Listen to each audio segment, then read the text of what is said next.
શું તો ગુજરાતમાં આવો છો આટલા, હવે તો બહુ આવવા જવાનું રહેશે રાઈટ? ક્યાં ક્યાં જમ્યા અને શું ટ્રાય કર્યું? કઈ ફેવરિટ ડિશ કઈ? ચલો ત્યાંથી કરીએ શરૂ.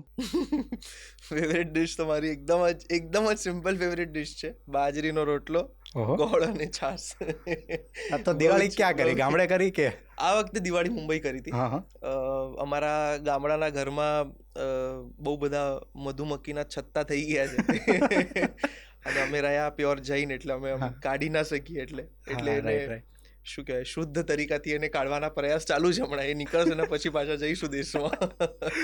બટ યસ, એટલે આપણે ભાવે તો બધું જ, પણ ઓફકોર્સ સૌથી ફેવરેટ અગર કંઈ હોય તો બાજરીનો રોટલો ને ગોળ ને છાશ ને એવું બધું. અને નેક્સ્ટ ફેવરેટ હોય તો આપણું ગુજરાતી સિમ્પલ, જે એકદમ સિમ્પલ થાળી હોય ને, રોટલી, શાક, દાળ અને ભાત, અને બસ, અને છાશ. હા, બસ એવરગ્રીન. બસ એવરગ્રીન, એમાં જ મજા આવે. પણ હા, મને મારા ભાઈએ એક બહુ ઇન્ટરેસ્ટિંગ વસ્તુ શીખડાવી. મારા ભાઈ રાજકોટના છે, કરણભાઈ ફ્રોમ સાંજ સમાચાર. તો એમણે મને બહુ ઇન્ટરેસ્ટિંગ વસ્તુ શીખડાવી. એક દિવસ છે ને એમના ઘરે હું ગયો અને શું પિઝા કે પાઉંભાજી ખાઈ રહ્યા હતા, અને પાઉંભાજીના બાજુમાં આટલો મોટો જગ ભરેલો હતો છાશનો.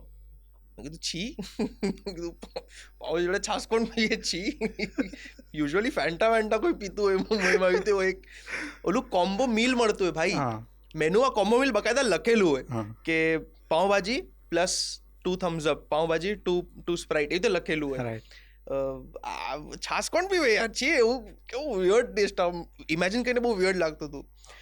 પછી એક દિવસ મારે કે ભાઈ તમે ખાલી એકવાર ચાખો, તમે જુઓ, મજા આવશે. મેં તો ખાધું અને છાશ પીધું. મેં કીધું ભાઈ ધીસ ઇઝ જન્નત, મજા આવી ગઈ, આ તો બ્રિલિયન્ટ વસ્તુ છે. ત્યાર પછી હું મુંબઈ જઈને પણ બધી વસ્તુ જોડે છાશ જ પીવું છું.